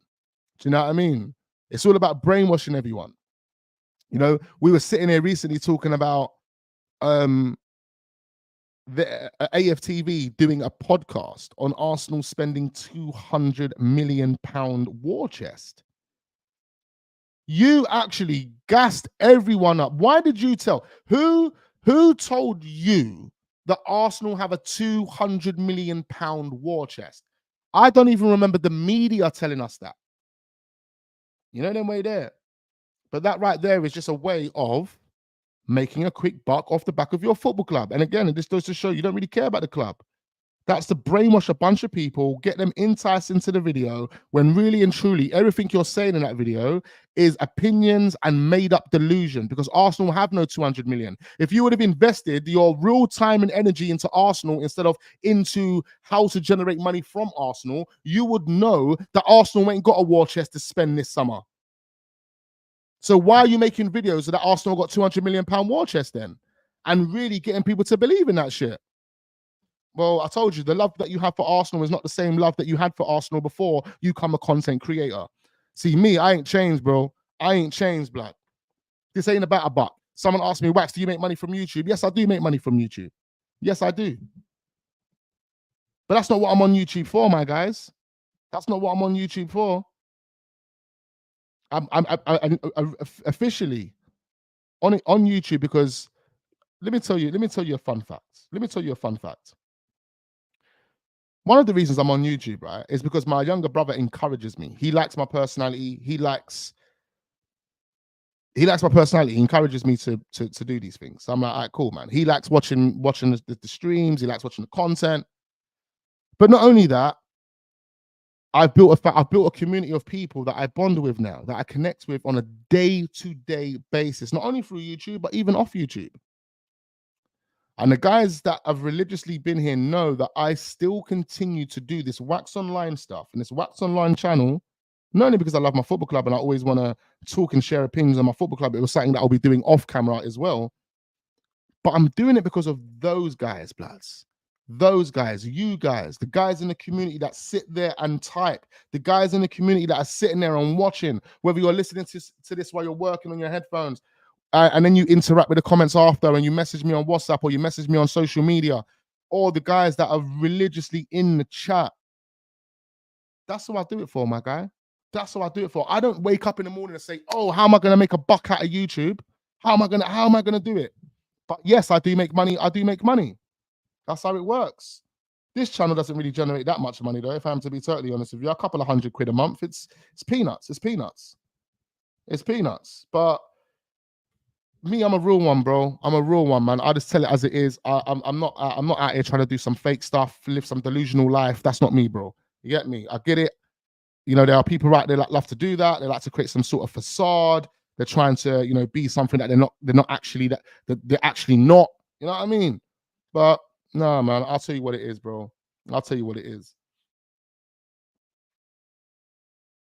I love Arsenal, man. But if Arsenal can't do us what we want the club to do, then why should we back it? Why should we invest all of our money into it? Do you know what I mean? This is the reason why over the past couple of years I've been pulling out. I haven't invested as much money. And like I said, if Arsenal do not deliver this season and give us a Premier League, I'm going to pull out altogether. And that pulling out altogether, guys, might even mean that Wax Online doesn't do as much content as we're doing right now. Do you know what I mean? So yeah, man. Yeah, man. That's what it's gonna get to, bro.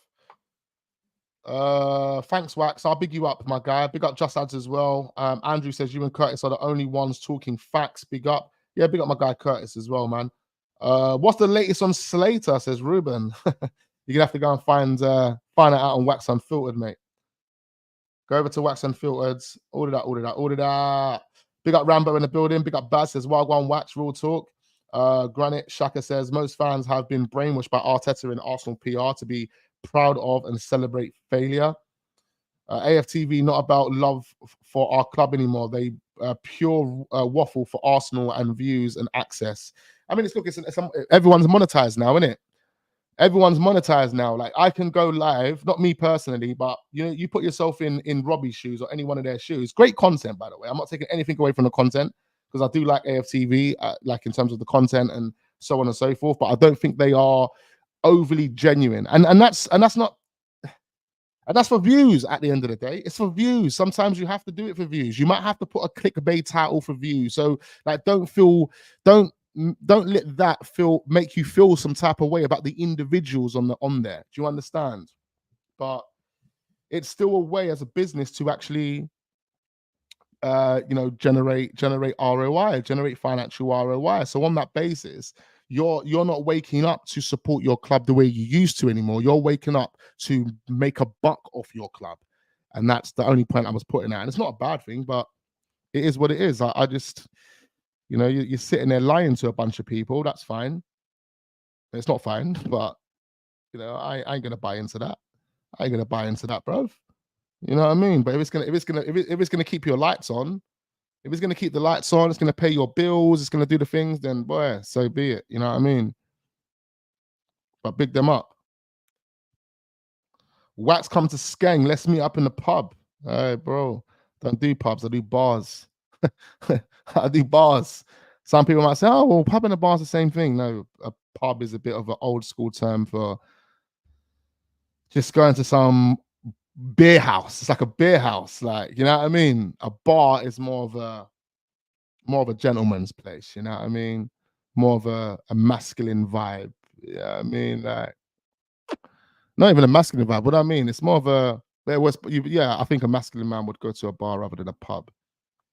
I think a hooligan would go to the pub, and hooligan, some guy that's just emotionally reckless. Sometimes that is me, I can't lie. Just do not sign Nico Williams. Look, we've just gone so off track. I don't even know what I was talking about. I'm here just looking at bare different tabs. And I'm just waffling on about things that we didn't even have planned to talk about.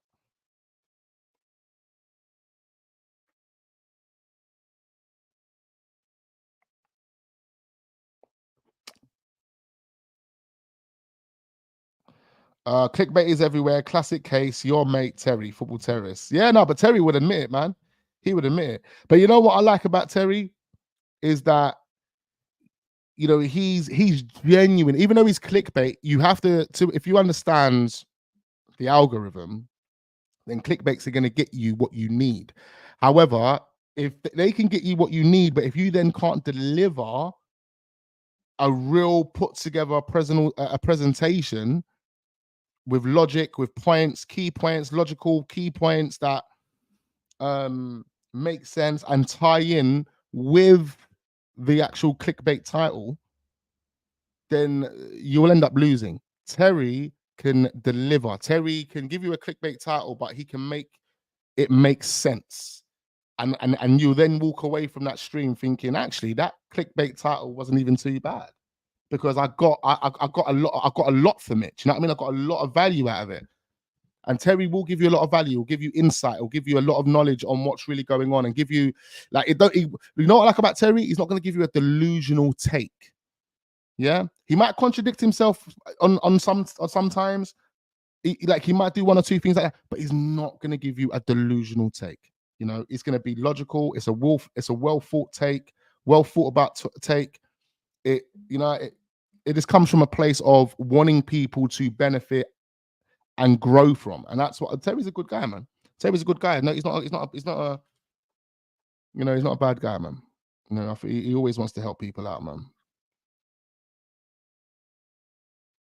Anyway, let me just talk about this last topic, bro. I'm getting hungry, bro. It's like we've done the stream for like an hour and a half now. There's bare comments and that. I appreciate that. Just looking at what's going on up here, but not really seeing anything. Seems dead right now. No new Arsenal news. Obviously, we spoke about Mikel Moreno. That's what we're probably going to speak about now. Let's quickly switch over. Let me put this on the screen. We probably go for about another 15 minutes, ladies and gentlemen. Arsenal's current offer for Calafiori is 40 million. 40 million plus bonuses and a percentage on the future resale. We've got Arsenal will reject Marseille's impending 20 million. Look, bro, I ain't got through a lot of shit. We've been waffling for the longest, bro. Damn, we were waffling for a good 45 minutes. Yeah, so this Arsenal will reject Marseille's impending 20 million offer for Eddie Nketiah, but the Ligue 1 side have been given some encouragement as a deal is there to be done. I think if Arsenal are to get more than 20 mil, I think they're going to get about 25 mil. It's not going to go more than that. It's going to go at 25, 26 mil for Eddie Nketiah. That's a decent deal. That's a decent deal for a player that should be going for about 18 million. You never know though. They could still reach a smaller fee at like 22 mil, but I would say 25 is the max. That'll probably be the max that Marseille would be willing to pay. You got to think they're close to getting an agreement done for Mason Greenwood at £10 million more. £10 million more. Them way there.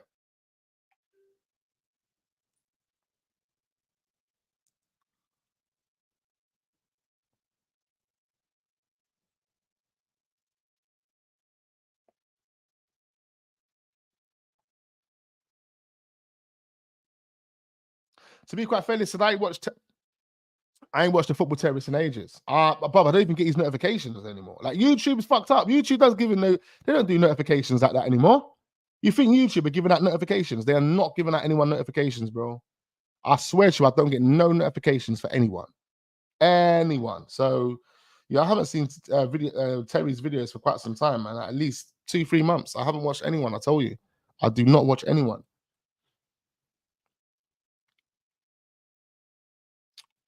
So yeah, like for them to spend 35 million on Mason Greenwood, do you really think they're going to give anything close for Eddie Nketiah? I don't think so. I think 20 million is probably like that could be their limit. They probably went in with that 20 million bid, assuming that Arsenal were going to bite the hand instantly. And they were like, what? These man rejected it. Okay. So I don't think it's been rejected yet, but it says impending bid. So that bid's on the verge of being launched, according to this report. Look at me, I'm already yawning, bro. I've been going to sleep 5, 6 in the morning for the past 3-4 nights. That's crazy. That's absolutely crazy. Arsenal are in. Arsenal feel confident about recouping the money for Ramsdale. Arsenal. Well, I keep doing this. I can't even read. I think I need glasses for real. I need glasses, 100%. Bro, everything's looking blurry. Arsenal's Ramsdale is on a good contract, and Arsenal expect to recoup a fee in the region of £30 million.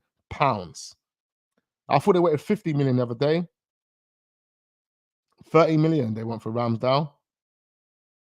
There's another report coming out to suggest that Newcastle talisman is no longer 100 million or has his 100 million release clause, but that hasn't put Arsenal and Man City off pursuing a deal. So according to Team Talk, who I'm starting to disbelieve as the days go by, because I feel like they're publishing so much fraudulent activity, fraudulent publications. It's unbelievable, bruv. But they're basically saying that Arsenal and Man City are not giving up on Bruno Guimaraes. They want to get that deal done. Where are we? Okay, man. Last topic of discussion, then I'm out of here. But I feel so tired. I think I'm gonna have to go back to bed, bruv.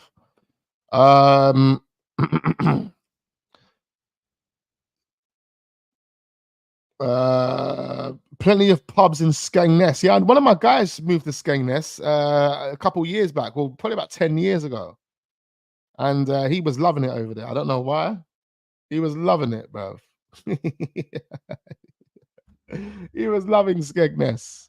You know what I mean? He's living life, mixed race Don. He had the whole town chasing him. You know what I mean? Just langing every night.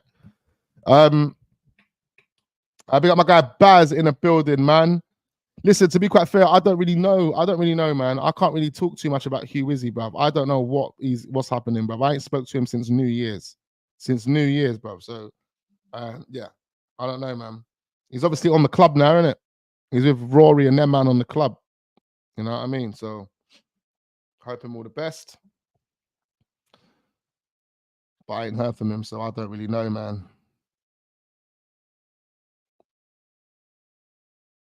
Skeng is good. Just be careful on some stuff. Just careful. Maybe we talk about racism, STIs. Fucking hell. Nah, that's not me, blood. I'm not for that, bruv. You won't catch me anywhere near there, mate.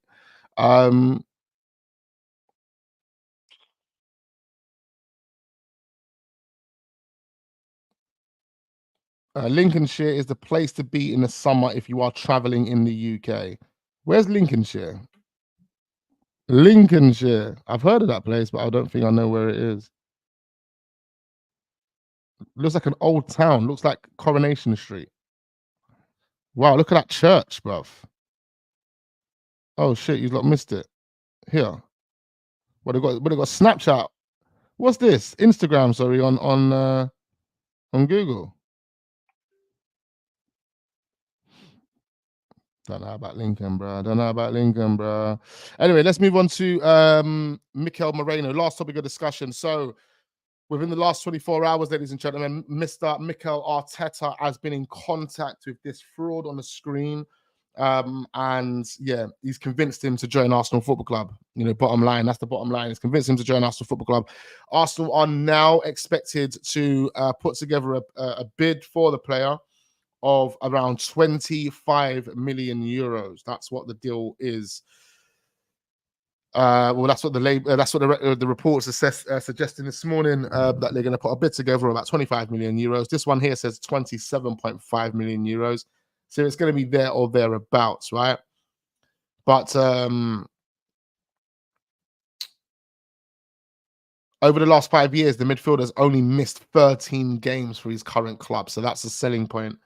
It shows that the guy's never really been that injured. And then he comes to Arsenal and he's on the injury list for about 6 months. No, in our luck anyway. But yeah, Mikel Moreno, this is what it is. This is probably the signing. You know, it's coming to fruition now. Our centre midfielders come in, our left backs come in. We probably won't get a striker unless we sell Eddie Nketiah. But even if we get a striker, it's going to be someone that's, you know, of a young ilk, someone that's got a young profile. Not too sure if it's going to be a significant improvement on what we have or what we're trying to do.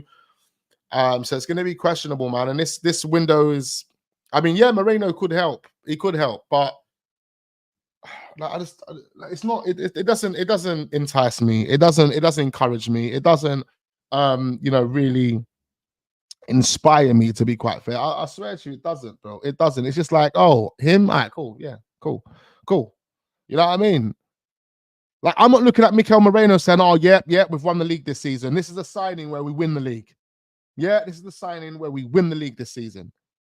No, man. No, like, Mikel Moreno is not a signing where we can confidently say, yep, we're winning the league this season. Yep, we're giving Real Madrid. Look, I can't even think. I need to go to sleep, bro. We're giving Man City a run for their money this season. Like, come on. It's not that. The same with California as well, man. You'll love it, Wax. Yeah, man. You know what? I'll look it up, man. I'll look up Lincolnshire. I might have to just travel up there. Couldn't convince Subamendi, so went for his mate. Joke thing. This is what I'm saying. Couldn't convince Subamendi, so we went for his brethren. And we went for his brethren off the basis that he had a decent campaign with Spain. Decent. He's come off the bench a few times. He hasn't even been a starter, bro. He's come off the bench just to give other people rest. You know what I mean? Obviously, he scored the winner in the quarterfinals or the semifinals? He scored the winner, didn't he? To beat. I think it was against France, isn't it? I think when they beat France, they beat 1-2-1. And Moreno scored the header, I think it was, corner, whatever it was. Mikel Moreno is Arteta's cousin, Wax. No, 100%, fam.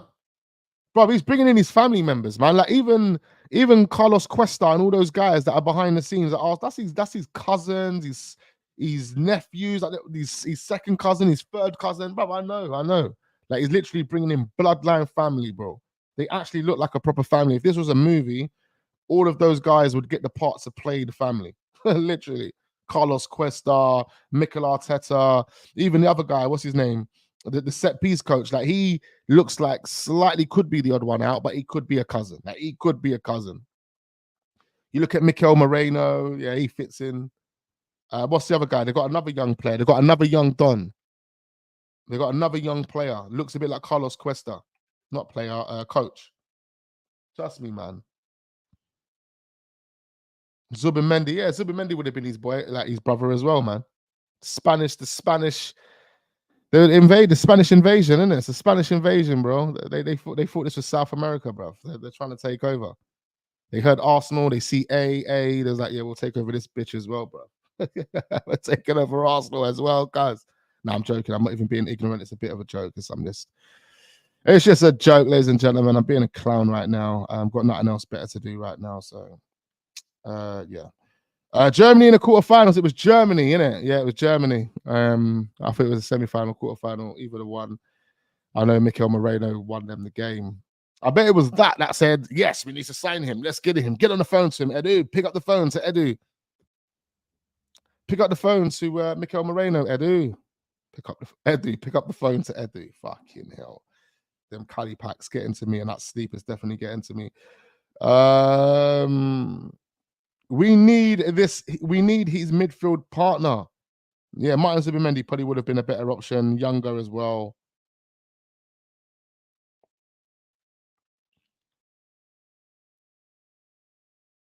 Weren't they looking at another Spanish Portuguese goalkeeper? I don't even know, bruv. All I know is Arsenal want to bring in about 4 goalkeepers this summer. Big up Gemiola. I says, I think Merino. Look, I can't even speak, bruv. Let me go to sleep now. I'm wrapping this up and going to sleep. This is the last comment, guys. But I think that Moreno isn't this type of baller we need. Guimaraes is that type. Nico Williams, Kudus, someone who is much better than average. Yeah, someone that can probably manipulate a ball a bit better than what Mikel Moreno can. But again, we're not bringing him in for that. We're bringing Mikel Moreno in to be our Sergio Busquets. We're bringing him in to be our Rodri. They're very, very similar. Very, very similar, bro. That's what we're bringing him in to be. Wax been enjoying Jay Slater videos, but I'm telling you, guys, it's been long days, late nights, early mornings, late nights. It's not good, bro. It's not good. I'm gonna have a big sleep today. Today's Friday. My partner is not even feeling well, man. So I'm obviously nursing her today as well. I haven't heard her call me once, but she's in bed. She's ill. She's super duper ill. So I'm nursing her today. I think I want to have a nap for about an hour or so, and then I'm going to be banging out more content, blood. More content on Wax Unfiltered. I'm literally falling in love with that channel. It's doing crazy numbers, and we've got so much other bits of content. Me and my brother are putting together such a great plan, and that plan is coming to fruition, and we are going to make it bang. Yeah, and all these other content creators that haven't even been endorsing me on this channel, yeah, you're going to be seeing the numbers on the other channel and how we're going to surpass you, Dons. And then you're going to come crawling like you have been. I see man try and reach out to me. Oh, Wax, oh, your videos are doing so well. And you know what? Big you up, man. I appreciate that, blood. But why weren't you coming and supporting me before? Why weren't you asking me to come on your channel and all of that before? Now you want to come because you're seeing 100,000 views. Oh, yeah. You see money, you see redirects, you see, like, obviously you're not going to get that on Wax Unfiltered, but it just goes to show you how the brain thinks. That's what I'm trying to highlight here.